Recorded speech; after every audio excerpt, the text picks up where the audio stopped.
चीन सेना बंधक रखिथिबा 10 भारतीय जवान को छाड़ी देइछि। दुई देशर मेजर जनरल स्तरीय अधिकारी आलोचना पर ए भारतीय जवान मान मुकुलिछन्ति।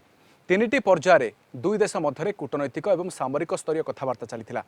अन्यपटे देश में चीन सामग्री बयकट नहीं तीव्र होबार लागिछि आंदोलन। उन्हें नमन करता है।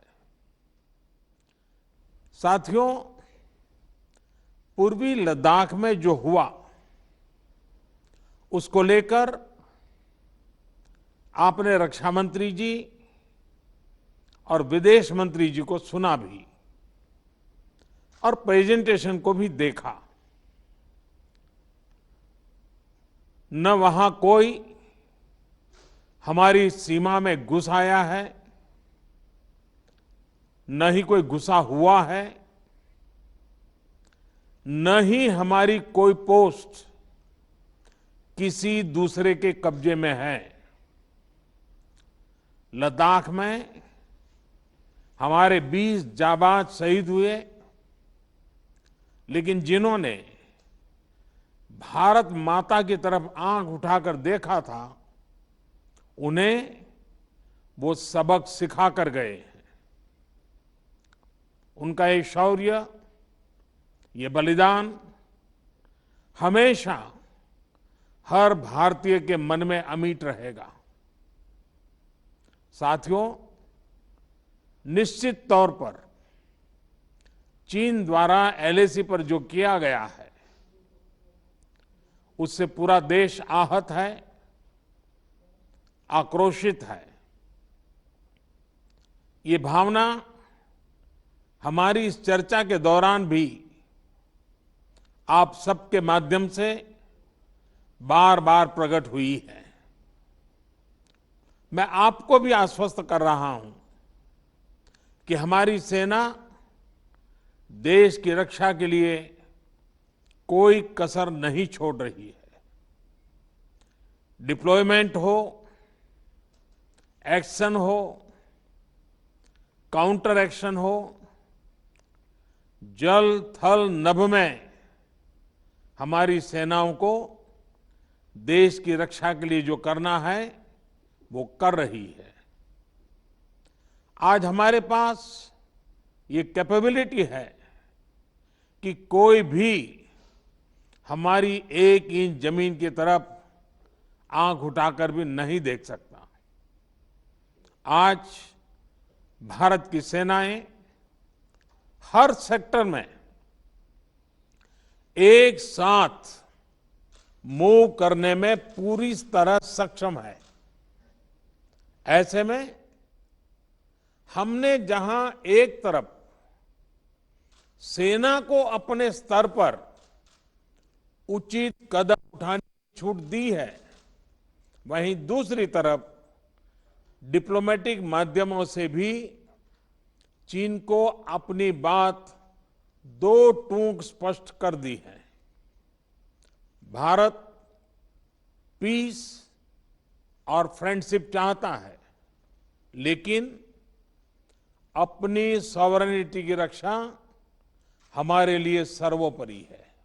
और आप सबने भी इसी भाव को प्रकट किया है। साथियों, बीते 5 वर्षों में देश ने अपनी सीमाओं को सुरक्षित करने के लिए बॉर्डर एरिया में इंफ्रास्ट्रक्चर डेवलपमेंट को प्राथमिकता दी है। हमारी सेनाओं की दूसरी आवश्यकताओं जैसे फाइटर प्लेन्स, आधुनिक हेलीकॉप्टर, मिसाइल डिफेंस सिस्टम आदि पर भी हमने बहुत बल दिया है। नए बने हुए इंफ्रास्ट्रक्चर की वजह से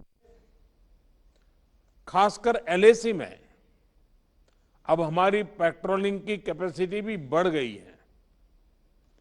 पेट्रोलिंग बढ़ने की वजह से अब सतर्कता बढ़ी है और एलएसी पर हो रही गतिविधियों के बारे में भी समय पर पता चल रहा है।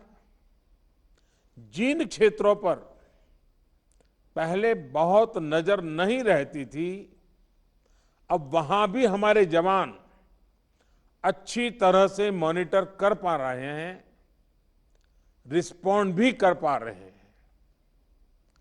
अब तक जिनको कोई पूछता नहीं था, कोई रोकता टोकता नहीं था, अब हमारे जवान डगर डगर पर उन्हें रोकते हैं, उन्हें टोकते हैं।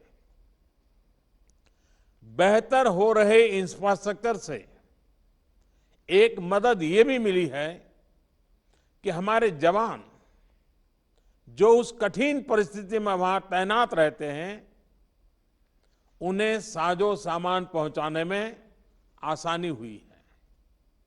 साथियों, राष्ट्रहित, देशवासियों का हित हमेशा हम सभी की सर्वोच्च प्राथमिकता रही है। चाहे ट्रेड हो, कनेक्टिविटी हो,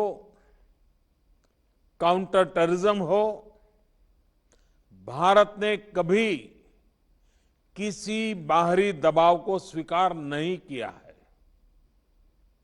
राष्ट्रीय सुरक्षा के लिए जो भी जरूरी कार्य है, जो भी जरूरी इंफ्रास्ट्रक्चर का निर्माण है, उसे इसी तरह तेज गति से आगे भी किया जाता रहेगा।